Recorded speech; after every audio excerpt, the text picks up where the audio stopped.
नमस्कार. सन्माननीय व्यासपीठ, आशाताई, जावेद साहब, राजसाहेब आणि सगळ्यांनाच नमस्कार. इथे समोर बरेच दिग्गज बसलेले आहेत, तुम्हालाही आणि जे साहित्यप्रेमी आहेत त्या सगळ्यांनाही नमस्कार. मला जेव्हा राजसाहेबांनी फोन केला आणि सांगितलं की कविता सादर करायला ये, माझा पहिला प्रश्न हा होता की किती मिनिटं मिळणार आहेत. ते म्हटलं किती पाहिजेत. मला 10 तरी लागतील, कारण कवितेचा या विश्वाचा व्याप खूप मोठा आहे. तर मला दिले. एक गोष्ट मला फक्त इथे म्हणायची कविता सादर करण्याच्या आधी, कविता नाही पण एक माझं जे भाष्य आहे की अभिजात पुस्तक प्रदर्शन हे मला खूप गरजेचं वाटतं. कारण ऑफकोर्स आपल्याला स्वाईप तर केलंच पाहिजे, पण स्वाईप करता करता आपण खरी पुस्तकं पण चालली पाहिजेत. पुस्तकांचा वास पण आपण घेतला पाहिजे, पानांचा. आणि त्यासाठी मी राजसाहेबांना अगदी मनापासून अभिनंदन करतो त्यांचे की त्यांनी हा उपक्रम हाती घेतला आणि नव्या जनरेशनला ही पुस्तकं वाचण्याचा एक सवय लागावी असा तो एक अटेम्प्ट आहे. बरं, भाषा म्हणजे निरंतर वाहणारी नदी, सगळं काही पोटात घेऊन खळखळ वाहणारी, मोक्यांना बोलतं नि थांबलेल्यांना चालतं करणारी. त्या नदीच्या काठावर एका पायरीवर मी बसलोय. ती संथ वातेच आहे, तिचं कसं लक्ष असणार. पण आज तिचा गौरव देणं, तिला शुभेच्छा द्यायला आलोय, तिच्या पायावर माथा टेकायला आलोय. माये ओ माये, झोपलीस की काय. छे, तू झोपलीस तर आमचं काय व्हायचं.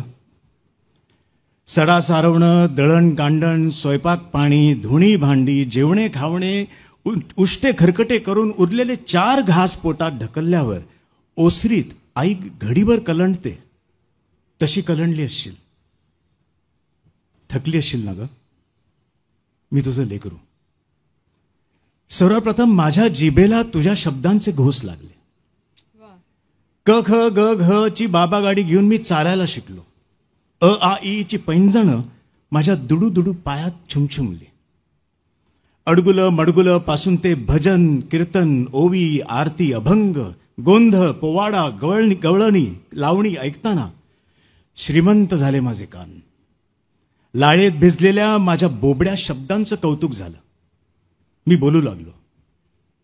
बोलूच लागलो.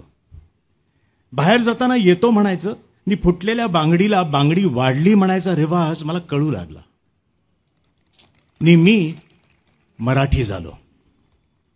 जगण्याला नाद देणारी तू नदी, शतकांचे सूर्य उगवले मावळले, तू वाहतेच आहेस. माये तुझ्या काठावर लीळाचरित्र आणि ज्ञानेश्वरीचे 2 दीपस्तंभ तेवत आहेत. 2000 वर्षापूर्वी हाल नावाच्या राजाने खेडोपाडी फिरून सर्वसामान्य लोकांकडून कविता गोळा केल्या. त्या लोककवींना मानधन दिले आणि त्या कविता स्वतःच्या नावावर न छापता राजा हाल स्वतः संकलकच राहिला. केवढी ही नैतिकता. त्या संकलित केलेल्या कविता म्हणजे गाथा सप्तशती. बस इथेच तू 2000 वर्ष प्राचीन ठरतेस. आईची जन्मतारीख माहीत नसेल तर चालते, पण जन्म दिलेल्या आईला विसरणं हा कृतज्ञपणाच, जो आजकाल आम्ही करू लागलोय. अरे हो, विसरलोच. मी आज का बरं आलोय तुझ्या काठावर. वाटलं तुझा गौरव करावा, तुझं अभिनंदन करावं. पण कसं करणार तुझं अभिनंदन. झाडाची फुलं तोडून त्याच झाडाला वाहण्यात कसलं आलंय शहाणपण. गंगेचं पाणी गंगेलाच कसं अर्पण करावं. म्हणून मी अभिनंदन करण्यासाठी मराठमोळ्या कणगीतून घेऊन आलोय मुठभर कविता. ज्या कविता वाढलेल्या आहेत तुझ्याच पाण्यावर, आणि एक एक कवितेचा दिवा तुझ्या प्रवाहात सोडीन म्हणतोय. अमृतातेही पैजा जिंकून मराठीचा बोलू कौतुके सांगणाऱ्या ज्ञानेश्वरापासून नामदेव, एकनाथ, तुकाराम, रामदास, जनाबाई, गोरा कुंभार, सावता माळी, नरहरी सोनार, चोखा मेळा अशा संतांनी तुझा मळा फुलवला. संस्कृत भाषेच्या दराऱ्यातही आमचे संत एकनाथ ठणकावून विचारत होते, संस्कृत वाणी देवे केली तर प्राकृत काय चोरापासून झाली. राज रोज तुझा टिळा कपाळी लावून मिरवताना आम्ही धन्य होतो. माईबाई, मी सोडलेले कवितेचे दिवे तूच पुढे पुढे नेतेस. प्रकाश हलतोय तेव्हा केशवसुतांचा विशाल दृष्टिकोन बोलतोय. नव्या मनूतील नव्या दमाचा शूर शिपाही आहे, कोण मला वठणीला आणू शकतो ते मी पाहे. ब्राह्मण नाही हिंदूही नाही, न मी एक पंथाचा, तेची पतित की जे अखडती प्रदेश साकल्याचा. खादाडसे माझी भूक, चतकोराने मला न सुख, कृपातील मी नच मंडूक. मळ्यास माझ्या कुंपण पडणे अगदी न मला सहे, कोण मला वठणीला आणू शकतो ते मी पाहे. बासी मर्ढेकरांनी तर मराठी कवितेचे भावविश्वच हादरून टाकले. मी एक मुंगी, हा एक मुंगी, तो एक मुंगी, तू एक मुंगी, पाच इथल्या पाच फिरंगी, सहस्त्र जमल्या लक्ष कोटीही, अब्ज अब्ज निगर्वी मुंग्या, अनंत अगणित साऱ्या जमल्या. किती वारुळी किती लफंग्या, या नच मुंग्या हीच माणसं. या महानगरीय गोंगाटात बालकवींचा निसर्ग मात्र आल्हाददायक बनून आला. ऐल तटावर पैल तटावर हिरवाळी घेऊन, निळा सावळा झरा वाहतो बेटा बेटातून. चार घरांचे गाव चिमुकले पैल टेकडीकडे, शेतमळ्यांची दाट लागली हिरवी गर्दी पुढे. पायवाट पांढरी तयातुनी अडवी तडवी पडे, हिरव्या कुरणांमधून चालली काळ्या डोहाकडे. झाकोडनी जळ गोड काळीमा पसरी लाटांवर, पाय टाकूनी जळात बसला असला औदुंबर. कायम आभाळासारखे भरून येणारे पोएट बोरकर, त्यांचे शब्द तर ओले चिंब होऊन थिरकणारे आहेत. सरीवर सरी आल्या ग, सचैल गोपी न्हाल्या ग, गोपी झाल्या भिजून चिंब, थरथर कापती कदंब निंब. घना मनातून टाळ मृदंग, तनूत वाजवी चाळ अनंग. पाने पिटती टाळ्या ग, सरीवर सरी आल्या ग. स्वातंत्र्यवीर सावरकरांची जहाल देशभक्ती त्यांच्या शब्दात उतरली. जयोस्तुते श्री महन मंगले शिवास्पदे शुभदे, स्वतंत्रते भगवती त्वामह शशोयुता वंदे. राष्ट्राचे चैतन्य मूर्त तू नीती संपदांची, स्वतंत्रते भगवती श्रीमती राज्ञी तू त्यांची. हे अधम्म रक्तरंजिते सुमन पूजिते, श्री स्वतंत्रते श्री स्वतंत्रते श्री स्वतंत्रे. रूढ अर्थाने निरक्षर पण जगण्याची सजग शहाणी शब्दात पेरणारी कवयित्री म्हणजे बहिणाबाई चौधरी. मन वढाय वढाय उभ्या पिकातलं ढोर, किती हाकला हाकला फिरी येत पिकांवर. मन लहरी लहरी त्याले हाते धरी कोण, उंडारलं उंडारलं जसं वारा वाहदान. मन जयहरी जयहरी याचं न्यार रे तंतर, अरे इचू साप बरा त्याला उतारे मंतर.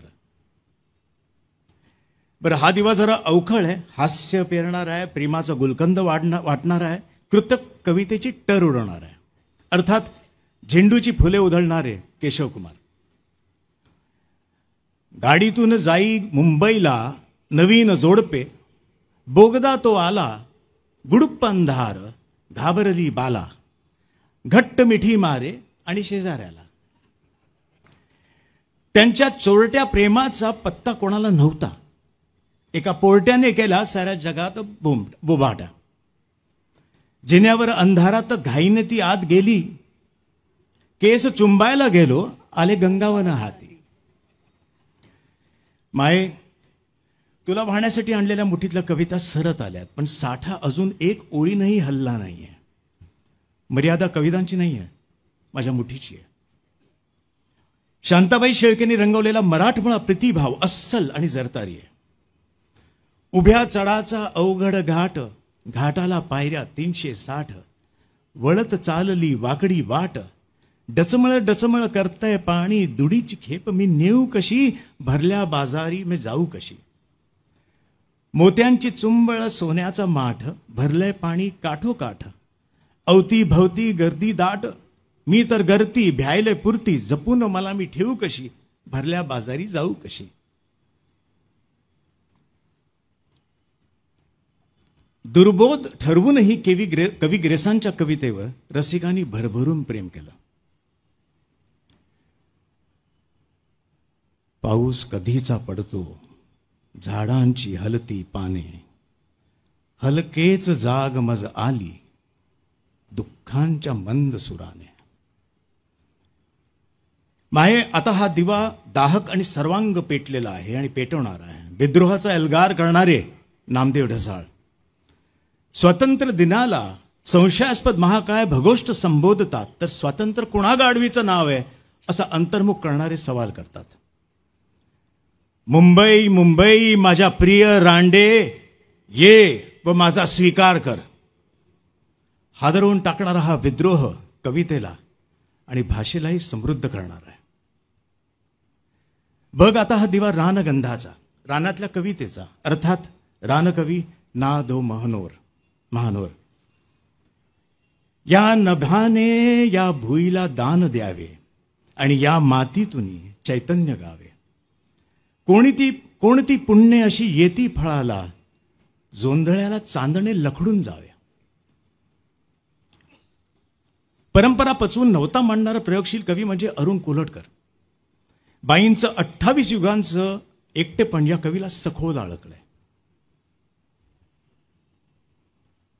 कोणीतरी रडतंय मगापासून, कोणीतरी रडत होतं रात्रभर, कोणीतरी रडत बसलंय युगानुयुग. तूच का ग? पण तू का रडतेस अशी अविरत? रडायला काय झालं तुला? कोण म्हणालं का काही? कुणी मारलं का? कुठं दुखतंय का? खुपतंय का कुठं काही? तू का रडते आहेस एकटीच इथं या अरण्यात बसून? की तूच हे अरण्य आहेस रडणारं? कवी किती द्रष्टा असतो, त्याने कधीतरी लावलेला दिवा पुन्हा पुन्हा प्रकाश देत असतो. बिंदा करंदीकरांच्या या कवितेतला दिवा आजही किती जिवंत आहे. ते तुमच्या तोंडावर थुंकले, तुम्ही त्यांच्या तोंडावर थुंकलात. ते तुमच्या तोंडात थुंकले, तुम्ही त्यांच्या तोंडात थुंकलात. ते पुन्हा थुंकले, तुम्ही पुन्हा थुंकलात. ते तुम्ही ते थुंकीच थुंकी. सारांश, थुंकी थुंकीत थुंकली. अगा महाभागानो, त्या पिगदाणीला काय वाटेल? वर्तमानाची जर का गोष्ट निघाली तर रात्र संपेल पण पहाट होणार नाही. प्रेम म्हणजे प्रेम असतं, तुमचं आमचं सेम असतं असं म्हणणारे मंगेश पाडगावकर एका बिचाऱ्या प्रेमाळूचे अर्जव मांडताना धमाल करतात. मी कुठे मिळालो परी मिळावी, फक्त जरा बरी मिळावी. प्रयत्न मनापासून आहेत, मग किमान एकतरी मिळावी. स्वप्नात तसे खूप भेटतात, कधीतरी खरी मिळावी. हवी हवीशी एक जखम एकदा तरी उरी मिळावी. गालावर खळी नको तिच्या, फक्त जरा हासरी मिळावी. चंद्रा इतकी सुंदर नकोच, फक्त जरा लाजरी मिळावी. मी कुठे म्हणालो परी मिळावी, फक्त जरा बरी मिळावी. मायबाई कविता कुठलीही असू देत, तिच्यात असते जगण्यातली ओल. आपण त्याला प्रेम म्हणतो. हा प्रेमाचा दिवा शेवटचा म्हणजे भैरवी प्रेमाची. कवी कुसुमाग्रज ज्यांनी सांगितले की माणसाच्या संस्कृतीचा सारांश हा जगण्यात झिरपलेला प्रेमांश. पुरे झाले चंद्र सूर्य, पुरे झाल्या तारा, पुरे झाले नदी नाले, पुरे झाला वारा. मोरासारखा छाती काढून उभा राहा, जाळासारखा नजरेत नजर बांधून पहा. सांग तिला तुझ्या मिठीत स्वर्ग आहे सारा. म्हणून म्हणतो जागा हो जाण्यापूर्वी वेळ. प्रेम नाही अक्षरांच्या भातुकलीचा खेळ. प्रेम म्हणजे वणवा होऊन जाळत जाणं, प्रेम म्हणजे जंगल होऊन जळत राहणं. प्रेम कर भिल्लासारखं बाणावरती खोचलेलं, मातीमध्ये उगवून सुद्धा मेघापर्यंत पोचलेलं. शब्दांच्या या धोक्यामध्ये अडकू नकोस, बुरजावरती झेंड्यासारखा फडकू नकोस. उधळून दे तुफान सारं मनामध्ये साचलेलं. प्रेम कर भिल्लासारखं बाणावरती खोचलेलं. ओ नदी माये तुझ्यासारखी भाषा आहे. आता माझी निघण्याची वेळ झाली. कवितेची गाठ जरा सैल झाली. तुझ्या काठावर प्यायलो मराठीचं गोड पाणी. मनामध्ये लख झाली मराठीची शब्दलेणी. धन्यवाद. या माझ्या कल्पनेला शब्द दिलेत मराठीतले आघाडीचे कवी आणि साहित्यकार दासू वैद्यजी यांनी. थँक्यू.